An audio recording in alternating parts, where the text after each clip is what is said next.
অন্নদাতাদের কল্যাণে কেন্দ্র সরকারের বহু প্রকল্প এবং নানান উদ্যোগ গ্রহণ করার পরেও কৃষক আন্দোলন কিন্তু কোনোভাবেই থামছে না।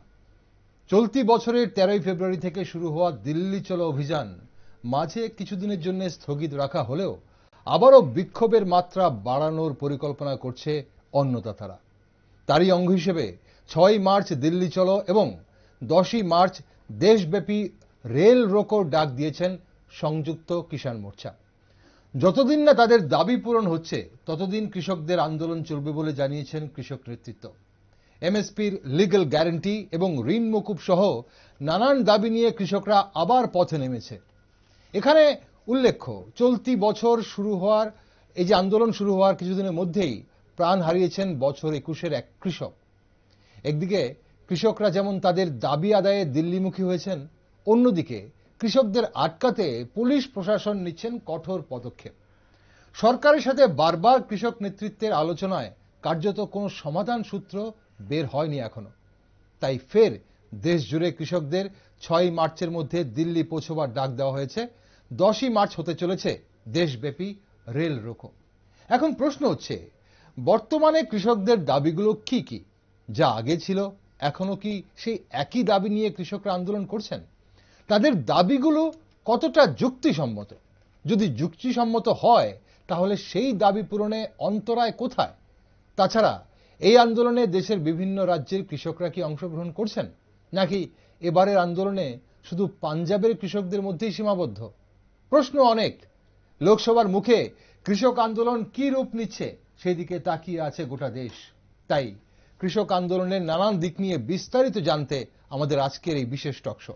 নমস্কার, আমি দীপেন আর আপনারা দেখছেন নিউজ ভ্যানগার্ড। কৃষক আন্দোলন ও রাজ্যের কৃষকদের হাল হকিকত নিয়ে আজ আমাদের এই বিশেষ টকশোতে আমার সাথে রয়েছেন প্রাক্তন বিধায়ক তথা বাম নেতৃত্ব এবং রাজ্য কৃষক সভার বিশিষ্ট নেতৃত্ব রতন দাস। স্বাগত আপনাকে। নমস্কার রতনবাবু, 2020-21 সালে বিতর্কিত 3টি কৃষি আইন প্রত্যাহারের দাবি নিয়ে কৃষকদের 378 দিনের আন্দোলন দেখেছিল গোটা দেশ। অন্নদাতারা আবার পথে নেমে এসেছে। এখন কথা হচ্ছে, 1 ফেব্রুয়ারি অন্তর্বর্তীকালীন বাজেটে দেশের কৃষকদের কল্যাণে বিভিন্ন উদ্যোগ গ্রহণের করার বিস্তারিত তথ্য দিয়েছেন কেন্দ্র অর্থমন্ত্রী। এদিকে আমরা দেখছি কৃষকদের নানান প্রকল্পের মাধ্যমে সরকার বারবার তাদের উন্নয়নের কথা বলছে। অন্যদিকে এই আন্দোলন, সরকারের সাথে বারবার আলোচনা হচ্ছে কৃষক নেতৃত্ব, তবুও কোনো সমাধান পথ এখনো বের হচ্ছে না কেন? বিষয়টা হচ্ছে যে বিজেপি সরকারের যে চরিত্র, আমাদের দিক থেকে সারা ভারত কৃষক সভা এবং সংযুক্ত কিষাণ মোর্চা, আমি পার্টিকুলারলি কৃষকদের সম্পর্কে এই সরকারের দৃষ্টিভঙ্গিটা বলছি। বিজ্ঞাপনে, ছবিতে, ভাষণে একেবারে ভরপুর। আচ্ছা, কিন্তু অ্যাকচুয়ালি বাস্তবিক ক্ষেত্রে আর কি যেটা আমরা দেখি, এই নরেন্দ্র মোদী সরকারের আমলে ভারতবর্ষের কৃষক সমাজ যে দুর্দশায় আছে, অতীতে এতটা কখনো ছিল না। আচ্ছা, হ্যাঁ, গত এই যে 14 সালে এসছে নরেন্দ্র মোদী সরকার, এখন পর্যন্ত আমাদের যে হিসেব আর কি, আমরা গত 3 দশক হিসেব করে আমরা এটা বলেছি আগেও, কিন্তু এখন যে অবস্থাটা দাঁড়িয়ে আছে আর কি, যে এই সরকারের আমলে কৃষক আত্মহত্যা যে জায়গাতে গেছে, অতীতের সমস্ত রেকর্ড ভেঙে দিয়েছে। আচ্ছা, কৃষকদের যে জীবন জীবিকা ভয়ানক বিপদের মুখে, কৃষকরা কৃষিকাজ ছেড়ে দিচ্ছে অলাভজনক হওয়ায়। কৃষিকাজ ছেড়ে দিয়ে অনেক সময় যারা ক্ষেত মজুর, তারা পরিযায়ী শ্রমিকে পরিণত হচ্ছে। কৃষক কৃষিকাজ ছেড়ে দেওয়ার পরিপ্রেক্ষিতে বেকার, কোনো দায়িত্ব সরকার নিচ্ছে না। আচ্ছা, কোনো দায়িত্বই নিচ্ছে না। এই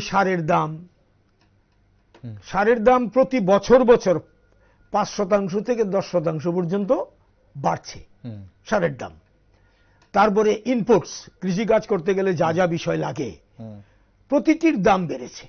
আচ্ছা, সরকার ভর্তুকি কমিয়ে দিয়েছে। আচ্ছা, কৃষি বাজেটের ক্ষেত্রে যেটা আপনি উল্লেখ করলেন, এবারই ৮১,০০০ কোটি টাকা কৃষি এবং তার অ্যালায়েড সেক্টরে কাট করেছে বাজেটে। বছরে ৬,০০০ টাকা করে দেওয়ার কথা তারা বলেছে, দিয়েছে কৃষক না দিয়েছে, কিন্তু অকৃষকরাও পাচ্ছে অনেক, এবং মূল যারা কৃষি কাজ করে তাদের অনেকেই পায়নি, এ নজিরও আছে। তো যাই হোক, বাই এন্ড লার্জ ধরলাম ৬,০০০ টাকা দিয়েছে, ৩ দফায় সমানভাবে দিয়ে দেবে। কি হয় ৬,০০০ টাকা দিয়ে? ৬,০০০ টাকাকে বছরে ভাগ করলে মাসে ৫০০ টাকা। সারের দাম, বীজের দাম, অন্যান্য কীটনাশক, জলসেচের খরচ, কৃষিকাজ করতে গেলে যা যা লাগে, লেবার, হ্যাঁ, এই সমস্ত কিছু একজন কৃষকের ক্ষেত্রে কি হয় এই টাকাটা দিয়ে? কারণ কৃষক তো ব্যাংকের থেকে লোন পায় না, মহাজনের কাছে হাত পাততে হয়।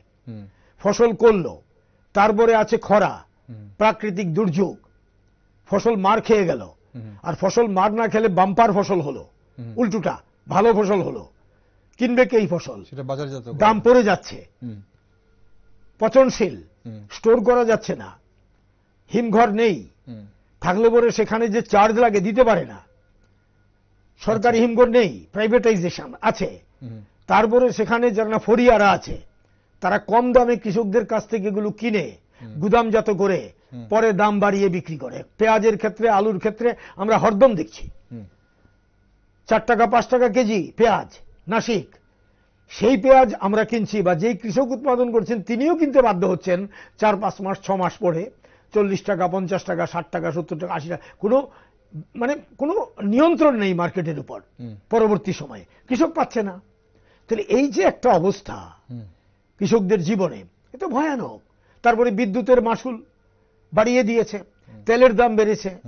এই যে জমিতে জলসেচের ব্যবস্থা করবে, সেখানে হয় বিদ্যুৎ নয় ডিজেল ইউজ করবে, তো দাম বেড়েছে। এই যে এক্সট্রা যে কস্টিংটা হলো, এটা কে দেবে? ভর্তুকি তো কমিয়ে দিয়েছে, ১২-১৩% ভর্তুকি পায় না। আর বেশি ভর্তুকি পাওয়া বিদেশি কৃষি পণ্য ভারতে ঢুকছে। এই যে এক্সিম পলিসি আছে আমাদের, এই যে এক্সপোর্ট ইম্পোর্ট যে পলিসি, এই পলিসিতে ভারতীয় কৃষকরা যা উৎপাদন করে, এই উৎপাদিত কৃষি ফসল বাইরে থেকে এখানে আসছে, তারা ভর্তুকি পায় তাদের দেশে। তারপরে দরজা খোলা, ডব্লিউটিও রয়েছে, ওয়ার্ল্ড ট্রেড অর্গানাইজেশন, নানাভাবে ভারত সরকার সেখানে বাধা আছে। আমরা যার বিরুদ্ধে সবসময় বলেছি, যদি কোমর সোজা করে দাঁড়াতে হয়, তাহলে আমাদের অন্নদাতা কৃষক, আমাদের অর্থনীতিকে যদি মজবুত করতে হয়, তাহলে তাদের পাশে সরকারকে দাঁড়াতে হবে। আমাদের দেশে কৃষক বা কৃষির উপর নির্ভরশীল মোর দেন 60% মানুষ। তাহলে মোর দেন 60% যদি হয় 140 কোটি, তাহলে 80 থেকে 90 কোটি মানুষ, আমি এই জায়গাটা বলছি, মানুষ আছে কৃষির উপর নির্ভরশীল। তাইলে জিডিপি আমাদের দেশে, সেখানে কৃষি থেকে কত আসছে? মাত্র 15%। তাইলে শতকরা 15 টাকায় বেঁচে আছেন 85 কোটি মানুষ। তো এটা কি?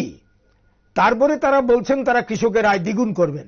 প্রধানমন্ত্রী নরেন্দ্র মোদীজি বলছেন কৃষকের আয় দ্বিগুণ করবেন। তো কৃষকের আয় দ্বিগুণ যে করবেন বলছেন, বাস্তবটা কি? বাস্তব তো হচ্ছে করুণ দশা, ঋণ শোধ করতে পারছে না, আত্মহত্যা করছে।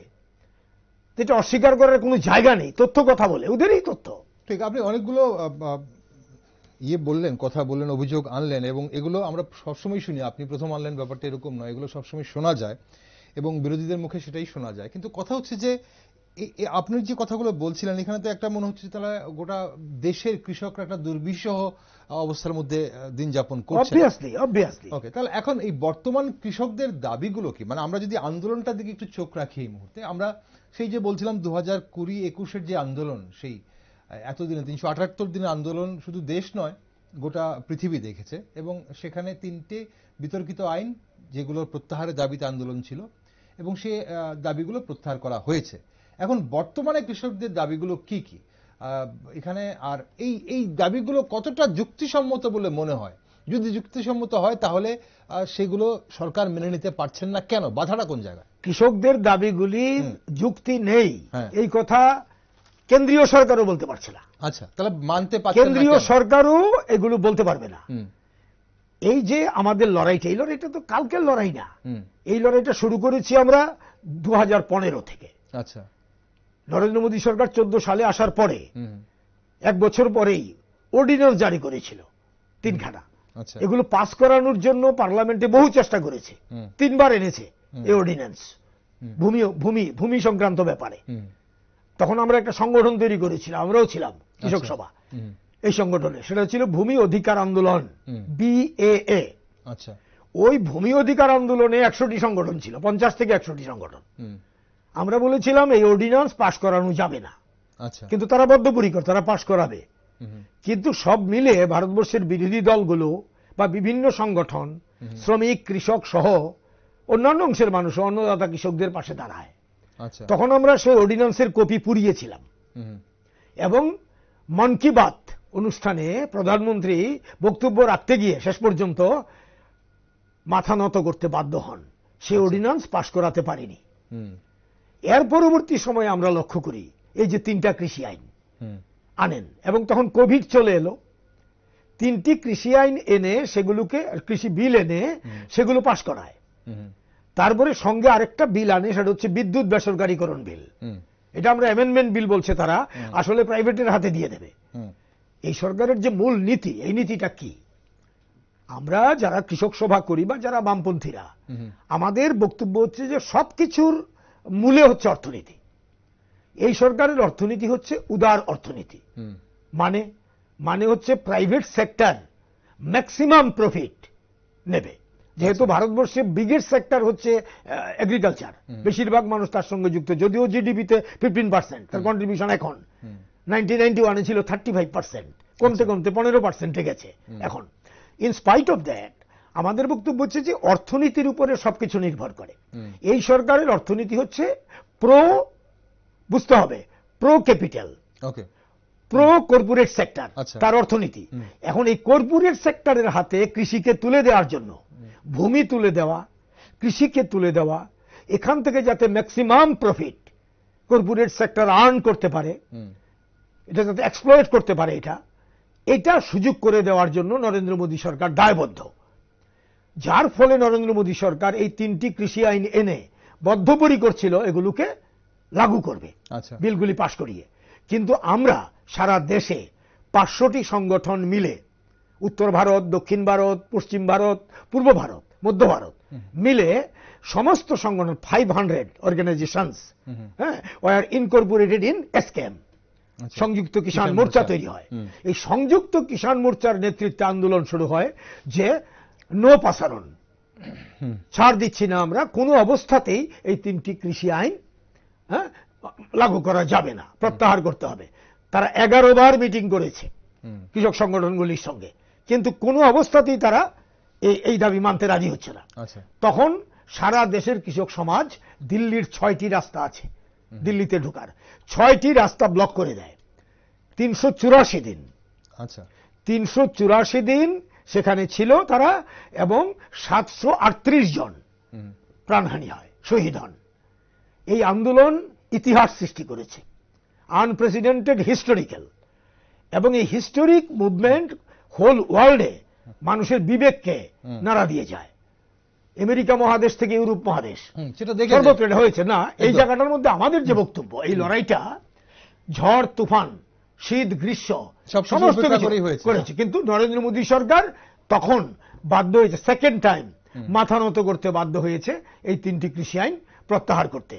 তখন নরেন্দ্র মোদী সরকারকে আমরা বলেছিলাম যে লিখিত দাও, 6 দফা দাবিতে লিখিত দেওয়ার কথা বলা হয়েছিল, দিয়েছে। দিয়েছে 6 দফা, হ্যাঁ 6 দফা দাবি মানবে বলেছে। এবং এই 6 দফা দাবি আজকে 2 বছর চলে গেছে, 21 সালের কথা। 11 ডিসেম্বর মাসে আন্দোলন প্রত্যাহার করেছে সংগঠনগুলো, যে আমরা দেখি, কথা দিয়েছে, লিখিত দিয়েছে, কিন্তু করলো না। আজকে যখন আমরা দেখছি করেনি, এটা আজকে মিনস লাস্ট ইয়ার যে 23-এর 24শে আগস্ট দিল্লিতে সারা ভারতবর্ষের কৃষক সমাজ এবং শ্রমিক শ্রেণী, শ্রমিকদের উপর আক্রমণ, 4টি শ্রম কোড এনে শ্রমিকদের উপর প্রচন্ড আক্রমণ, নিষ্পেষণ চালিয়েছে। এটাও কর্পোরেট সেক্টরের হাতে দিয়ে দিয়েছে ক্ষমতা, শ্রমিকরাও বিপদে। তাহলে সেন্ট্রাল ট্রেড ইউনিয়ন, সংযুক্ত কিষাণ মোর্চা মিলিতভাবে 24শে আগস্ট দিল্লির তালকাটোরা স্টেডিয়ামে আমরা কনফারেন্স করি। 7,000-এর উপরে প্রতিনিধি ছিল, যেখানে আমিও ছিলাম। আচ্ছা, আমিও গেছিলাম। সেখান থেকে আন্দোলন ঘোষণা করা হয়। হ্যাঁ, বিজেপি এমপিদের বাড়ির সামনে বিক্ষোভ, গভর্নরের বাড়ির সামনে বিক্ষোভ, রাস্তা রোকো, বিভিন্ন জায়গার মধ্যে বিক্ষোভ দেখাও, এই ধরনের আন্দোলন ব্যাপকভাবে হয়েছে। তারপরেও এই দাবিগুলো পূরণ করেন। উপরন্তু আন্দোলন করতে গিয়ে কৃষকদের উপরে গাড়ি চালিয়ে দেয় কেন্দ্রীয় মন্ত্রী অজয় মিশ্র টেনি এবং তার ছেলেই চালিয়েছে। অজয় মিশ্র টেনির প্রশ্রয় এটা হয়েছে। স্বরাষ্ট্র দপ্তরের প্রতিমন্ত্রী, তার পদত্যাগও আছে আমাদের দাবির মধ্যে।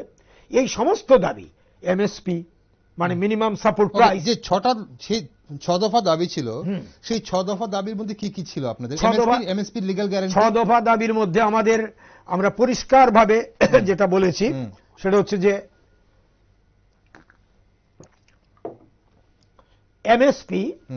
এমএসপি নেই এখন, ভারতরত্ন দেওয়া হয়েছে। এমএস স্বামীনাথন ভারতরত্ন না পেলেও তিনি ভারতরত্ন, সবুজ বিপ্লবের জনক আমাদের দেশে, এটা বহুদিন আগের কথা। তিনি একটা ফর্মুলা দিয়েছেন, C2 প্লাস 50%। এটা অনেকেই মানে এই যে এই বিষয়টা অস্পষ্ট অনেকের কাছে। C2 প্লাস 50% মানে কৃষকের কম্প্রিহেন্সিভ কস্টিং যেটা হয়, একেবারে সব মিলিয়ে ফসল উৎপাদন করতে টোটাল যা কিছু সমস্ত নিজের শ্রম সহ, হ্যাঁ, মহাজনের কাছ থেকে ঋণ আনা বা জমির যে খাজনা রেন্ট সব সহ, মানে মালিককে দিতে হয়, অনেক সময় ভাগচাষী দিতে হয়, এই সব কিছু মিলিয়ে যে খরচ হবে এটা হচ্ছে কম্প্রিহেন্সিভ কস্ট। সেটা হচ্ছে C2 প্লাস 50%। এটা 50%, হ্যাঁ, দিয়ে সরকারকে কিনতে হবে সব ধরনের ফসল। আচ্ছা, নাম্বার 1। নাম্বার 2 হচ্ছে অন্য কেউ কিনলেও এই প্রাইসের কমে কিনতে পারবে না। আচ্ছা, সরকারকে গ্যারান্টি দিতে হবে। গ্যারান্টি সরকার কিনলো না, প্রাইস করে দিল, ফসল পচে নষ্ট হবে, কিনবে না অনেকে। তাহলে গভর্নমেন্ট শুড টেক রেসপন্সিবিলিটি। কেমন না, গভর্নমেন্ট যদি না কেনে তাহলে বাকি, এখন ধরুন আপনি যেটা বলছেন যে ফরিয়ারা কেনে বা প্রাইভেট সেক্টর থেকে কেনা হলো, কিন্তু গভর্নমেন্ট কি সেরকম ভাবে কাউকে অর্ডার করতে পারে, প্রাইভেট সেক্টরকে অর্ডার করতে পারে যে তোমরা কিনে নাও? ইয়েস, অর্ডার করতে পারে না, দামটা ফিক্স করে দেবে। আচ্ছা, দামটা ফিক্স, এর কমে কেনা যাবে না। আচ্ছা, পরিষ্কার কথা। এই C2 প্লাস 50% দাম ফিক্স করতে হবে, ওকে, কৃষক যাতে বাঁচতে পারে, আত্মহত্যাটা অন্তত বন্ধ হবে। তাহলে এটা হচ্ছে এমএসপি লিগ্যাল গ্যারান্টি। এটা আমরা বলেছি, এটা কিনতে হবে, আইন লিগ্যাল গ্যারান্টি নিশ্চয়তা দিতে হবে। আচ্ছা, এই আমাদের দাবি।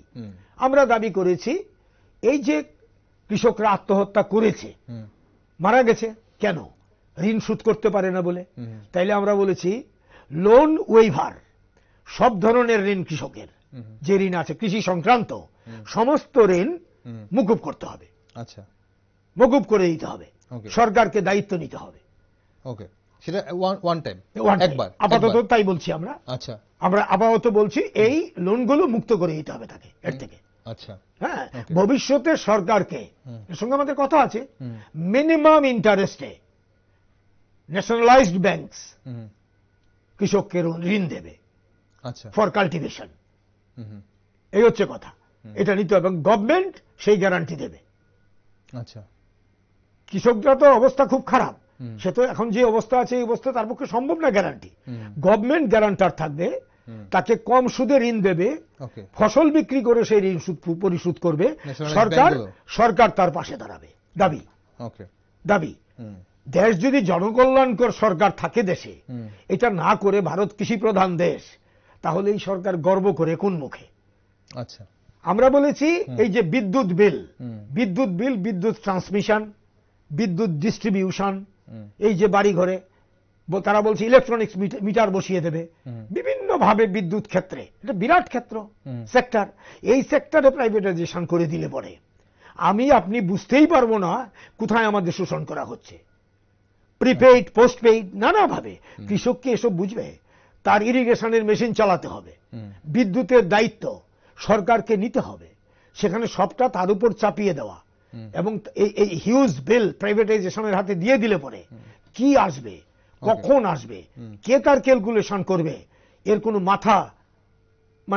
মাথা এবং লেজ থাকবে না। এই হচ্ছে অবস্থা।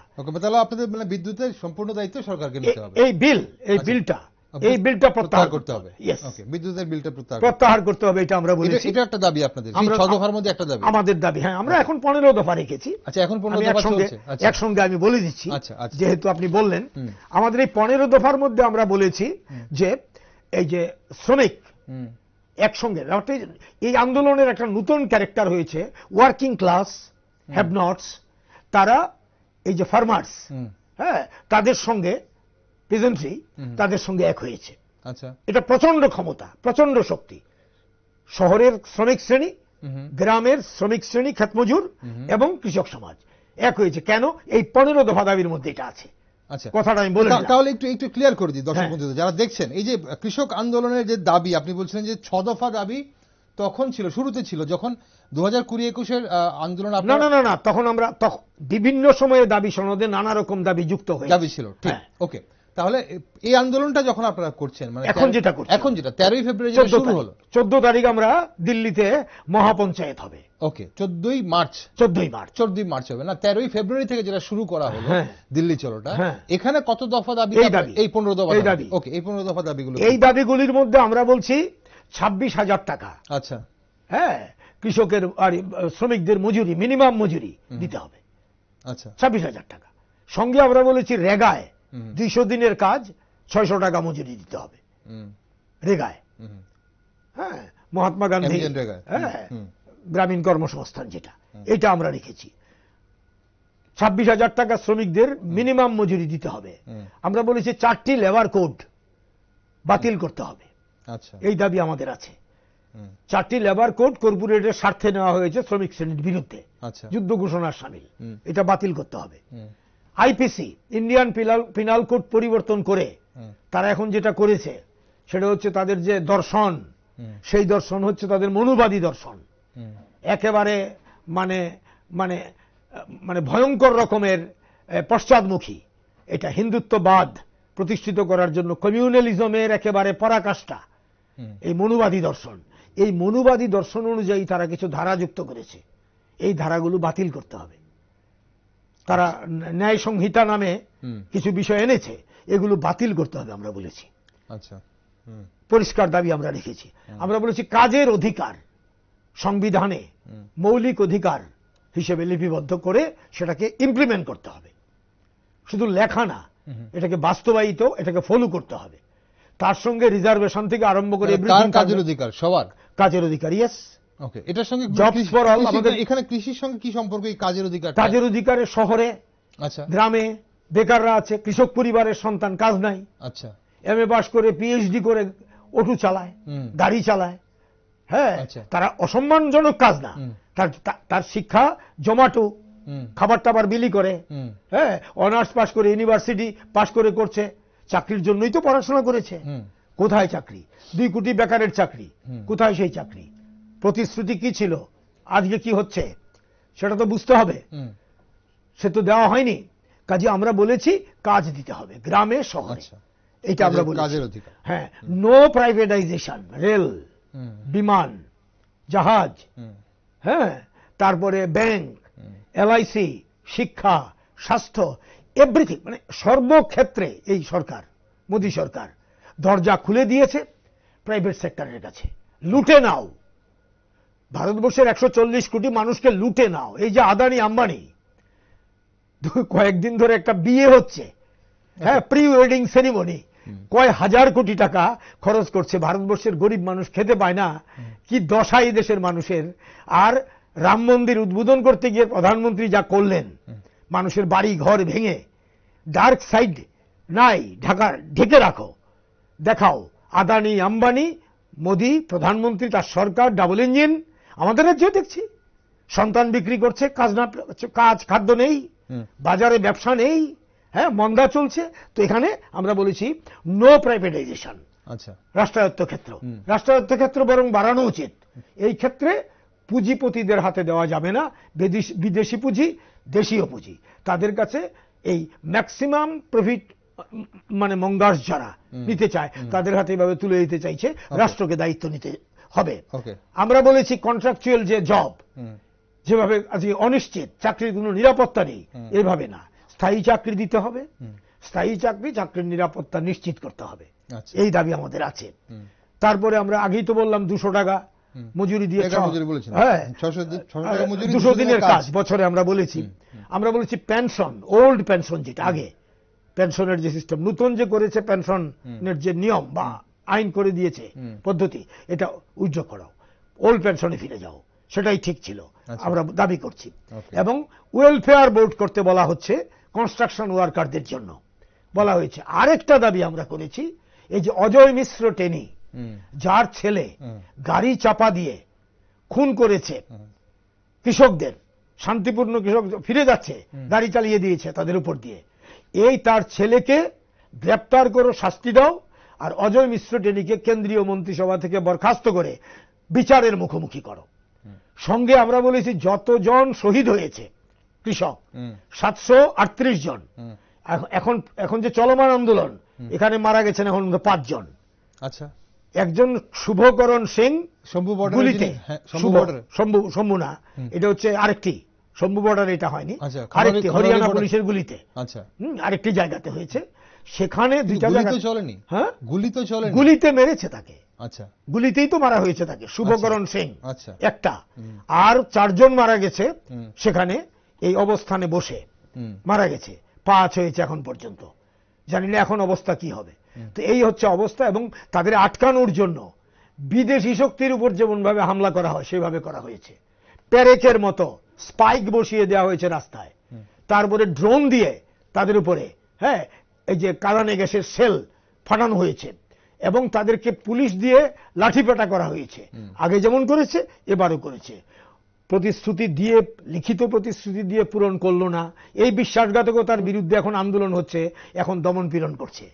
বাকি 4 জন যে মারা গেলেন ওনারা কি কারণে মারা গেলেন? অসুস্থ, এখানে অসুস্থতা মারা গেলেন এই জায়গাতেই। ওকে ঠিক, আমি তাহলে এই জায়গাতে এই যে 15 দফা দাবি করলেন, আপনি বলে দিলেন যে সেখানে বলছিলেন যে কৃষকদের সাথে জুড়ে দেওয়া হয়েছে, যে কৃষিকাজের সঙ্গে যুক্ত যারা শ্রমিকরা এবং শহরে যারা শ্রমিকরা সবাইকে একসঙ্গে জুড়ে দিয়েছেন বলে এই দাবিগুলো 15 দফা দাবি যে এখন এই মুহূর্তে রয়েছে, সেই দাবিগুলো সবগুলো কৃষির সঙ্গে যুক্ত না হলেও শ্রমিকদের সঙ্গে যুক্ত বলে এই দাবি আপনারা না, সবগুলো কৃষির সঙ্গে যুক্ত এইভাবে কৃষকরা যদি খাবার সাপ্লাই না করে বাঁচতে পারবে শ্রমিকরা, আর শ্রমিকরা যদি জিনিসপত্রগুলো প্রোডাকশন না করে তাহলে কৃষকরা জমিতে লাগাবে কি করে? একদম সেভাবে দেখলে একে অপরের পরিপূরক, সবাই সবার সাথে যুক্ত। ঠিক, এখন কথা হচ্ছে যে এই যে 6ই মার্চ যেটা মানে আপনাদের আজকে থেকে দিল্লি চলার ব্যাপারটা ছিল, এবং বলা হচ্ছিল যে বাসে, ট্রেনে, প্লেনে যে যেরকম ভাবে কৃষকরা দিল্লি যাবে, 6ই মার্চ দিল্লি চলো এবং 10ই মার্চ রেল রোকোর ডাক দিয়েছিল সংযুক্ত কিষাণ মোর্চা। কি কি করবেন কৃষকরা এই কর্মসূচির মধ্যে? আমরা এখন আপনার এখানে আমি কথা বলছি, আমরা 14 তারিখকে টার্গেট করছি এখন। আচ্ছা, নিশ্চয়ই এই আন্দোলনগুলি হচ্ছে, আমরাও তো গত করলাম, গ্রামীণ ধর্মঘট করলাম। আচ্ছা, আমরা গ্রামীণ সর্বভারতীয় ধর্মঘট করলাম কিছুদিন আগে, গ্রামীণ ভারত বন্ধ, গ্রামীণ ভারত করলাম, তারপরে শিল্প ক্ষেত্রে ধর্মঘট হয়েছে, শ্রমিক কৃষক। এখন যাই হবে ওয়ার্কার্স ফার্মার্স ইউনিটি, এই হচ্ছে, এটা ভোটের জন্য না। আচ্ছা, আমরা বলিনি পার্টিকুলার কোন দলকে ভোট দিন, আমরা বলেছি মোদি হটাও দেশ বাঁচাও, মোদি গভর্নমেন্ট হটাও দেশ বাঁচাও, এই হচ্ছে আমাদের টার্গেট। কেন?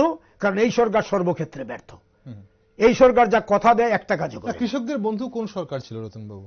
কোথায় কৃষকদের বন্ধু কোন সরকার ছিল? আমরা তো কংগ্রেস কেন্দ্রের কথা বলছি। কোনদিনই ছিল না, সবচেয়ে ওয়ার্স্ট হচ্ছে এই গভর্নমেন্ট। আচ্ছা, আমি পরিষ্কার, আমাদের তো পরিষ্কার কথা, আমরা তো বরাবরই লড়াই করেছি, সবচাইতে ওয়ার্স্ট হচ্ছে এই গভর্নমেন্ট। এই গভর্নমেন্ট কৃষকদের বিরুদ্ধে যে যুদ্ধ ঘোষণা করেছে এটা নজিরবিহীন, বেনজির। 14 তারিখ আপনাদের মহাপঞ্চায়েত দিল্লিতে হবে, তার জন্য কৃষকদের জমায়েত করতে বলা হচ্ছে।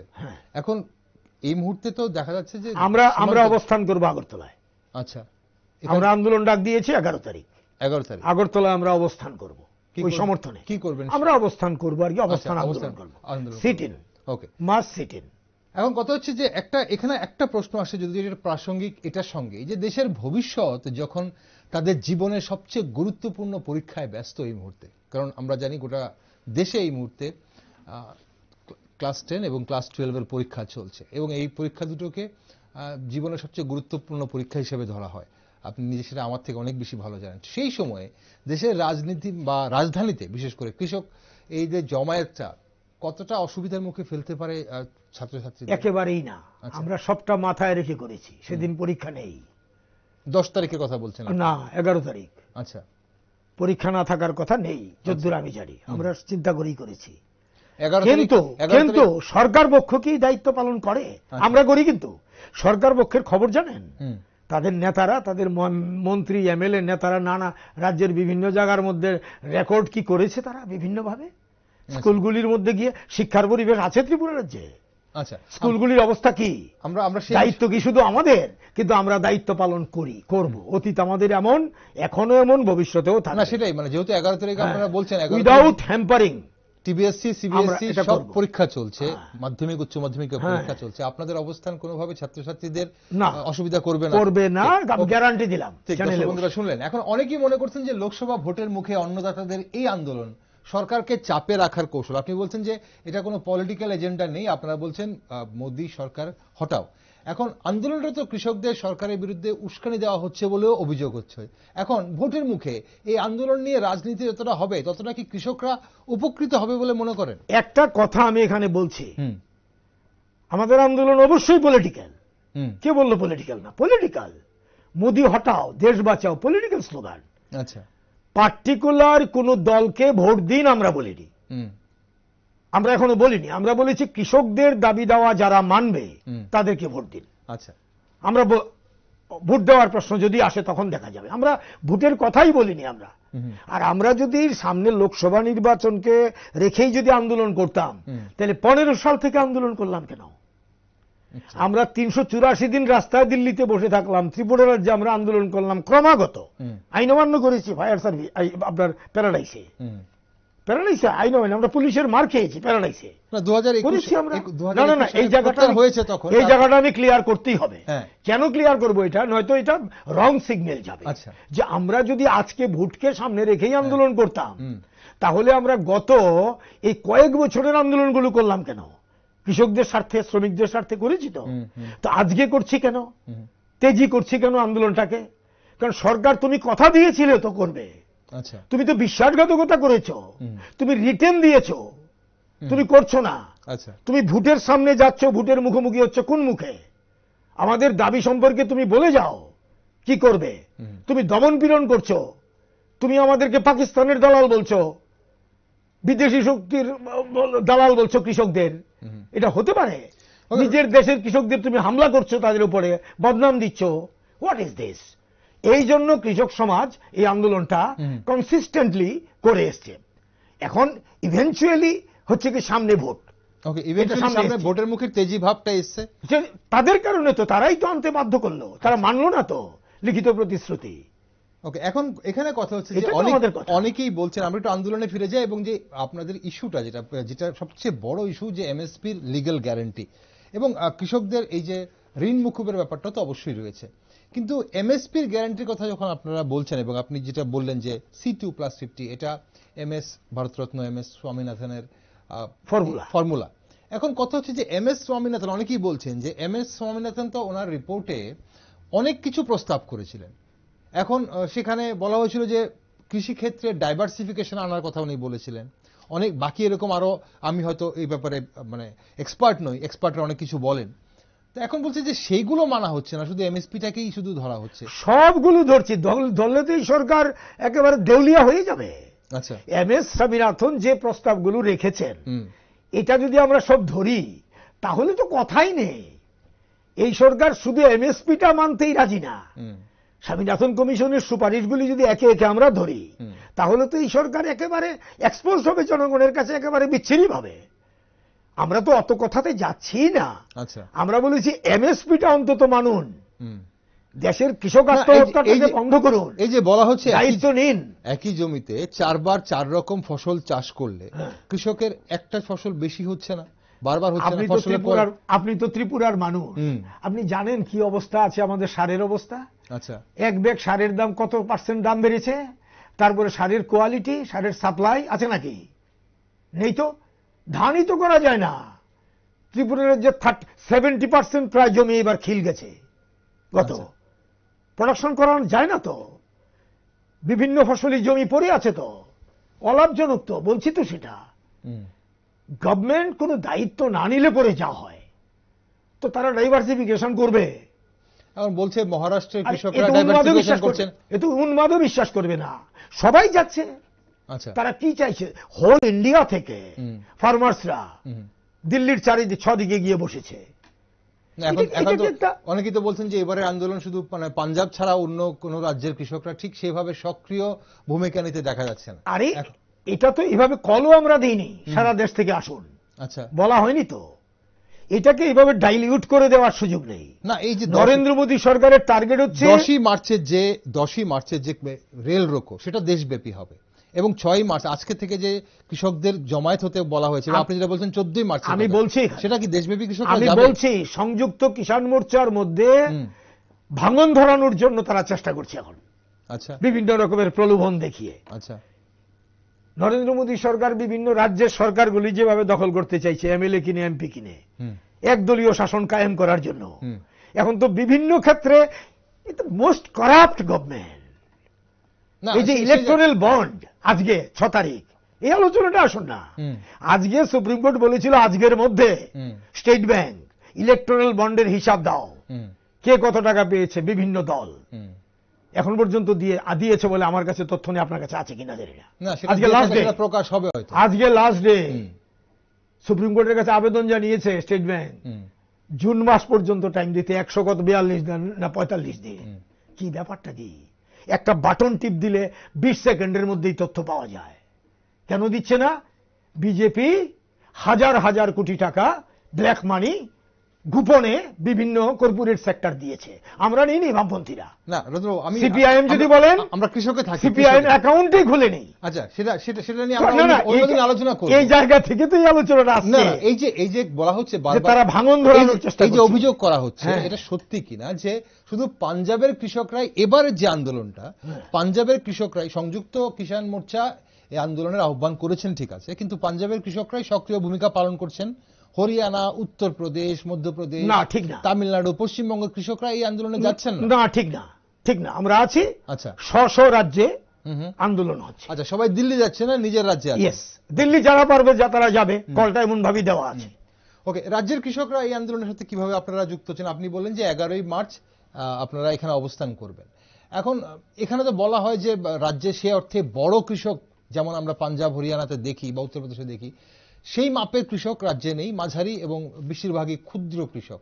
এখন যেসব বিষয়গুলো নিয়ে আন্দোলন হচ্ছে, এই যে এমএসপি বলুন বা বাকি ঋণ মকুব বলুন, রাজ্যের কৃষকরা কতটা ঋণগ্রস্ত, রাজ্যের কৃষকদের উপর এই দাবিগুলোর প্রভাব কতটা পড়ছে? এই সরকারের আমলে তো কৃষক আত্মহত্যা আছে আমাদের রাজ্যে, সংখ্যাটা ওই বিশাল না, কিন্তু এটা আছে। তো বামফ্রন্ট সরকারের আমলে চিন্তাই করা যায় না।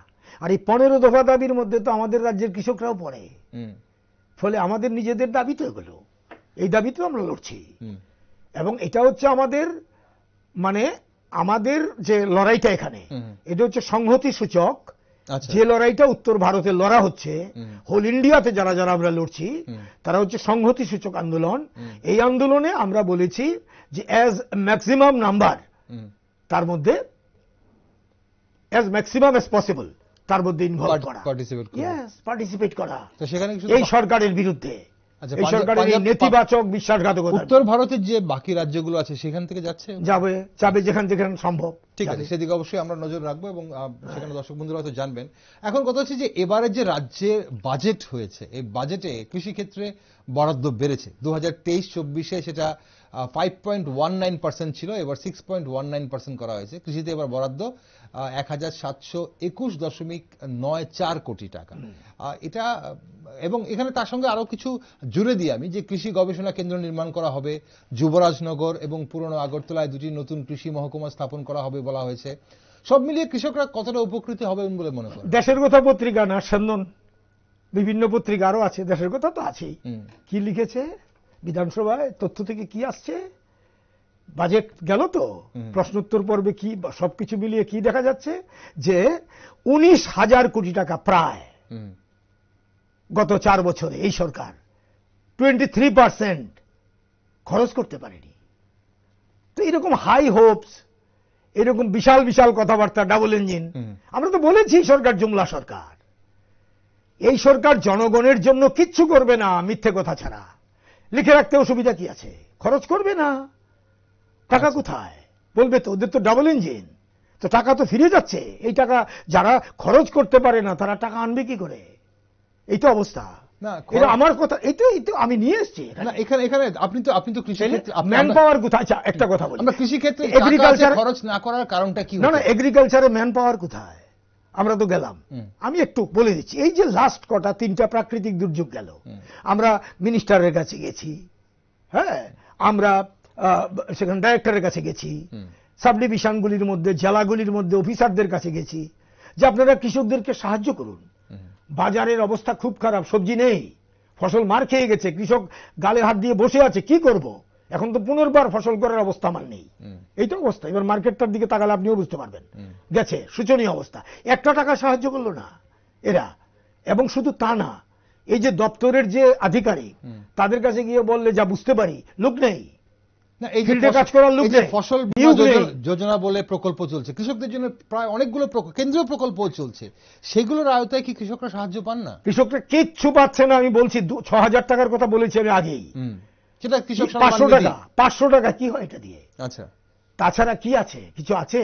তারা বলছে সেখানে ইন্স্যুরেন্স করবে, বীমা, ফসল বীমা যোজনা। সবচাইতে বড় তামসা, ত্রিপুরা রাজ্যে ফসল বীমা যোজনা মুখ থুবড়ে পড়েছে।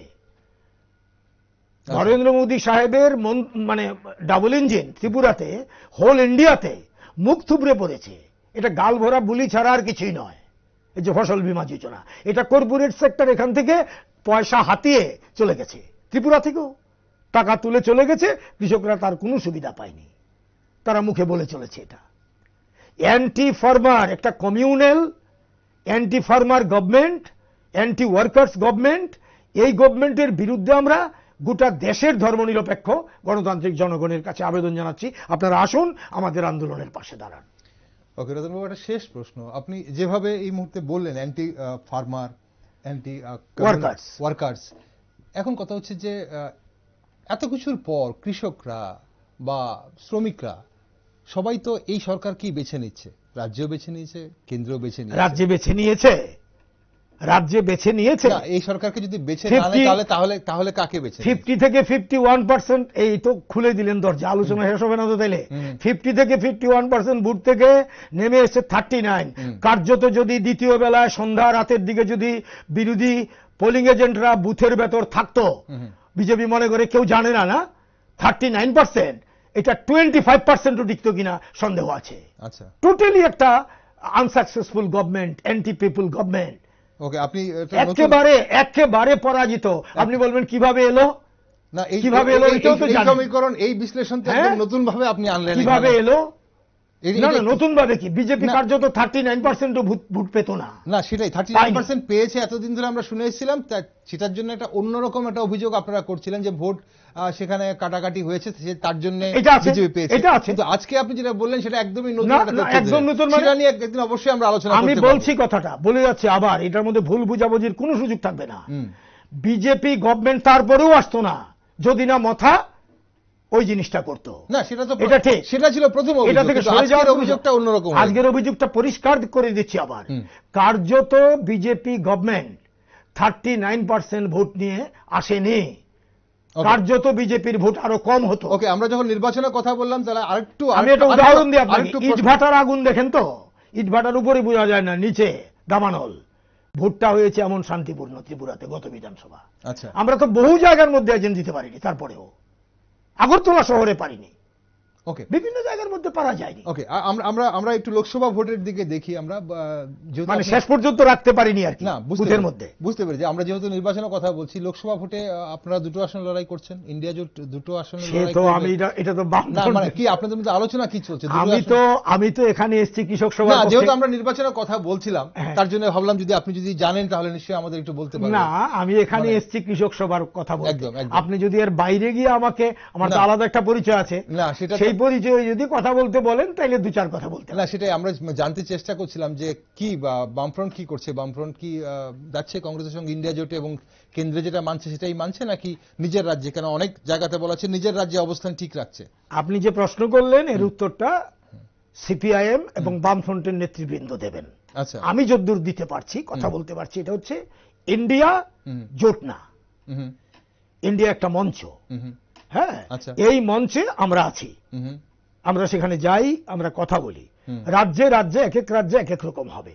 আচ্ছা, কেমন বুঝাপড়া। গত বিধানসভা নির্বাচনে কংগ্রেসের সঙ্গে বামফ্রন্টের এখানে কি হয়েছে? জোট হয়নি, কি হয়েছে? সিট শেয়ারিং, বুঝাপড়া। আপনি তো এটা এগুলো নিয়ে যেহেতু আলোচনা করেন, সিট শেয়ারিং হয়েছে, আমরা সেটাই জানতে চাইছিলাম যে এবার কি এখানে কংগ্রেসের সাথে বা অন্য কোন দলের সাথে আপনারা সিট শেয়ারিং করছেন, আলোচনা কি এগুলো কিছু? এটা সিপিআইএম বা লেফট ফ্রন্টের লিডারশিপ বলতে পারবে, ঘোষণা করবেন। ওকে, চলুন, অসংখ্য ধন্যবাদ রতনবাবু আজ আমাদের সঙ্গে। তবে এটা ঠিক আমরা বিজেপিকে পরাস্ত করার জন্য সমস্ত গণতান্ত্রিক ধর্মনিরপেক্ষ জনগণের কাছে আবেদন জানাই। আপনার চ্যানেল থেকেও আমরা এটা করি।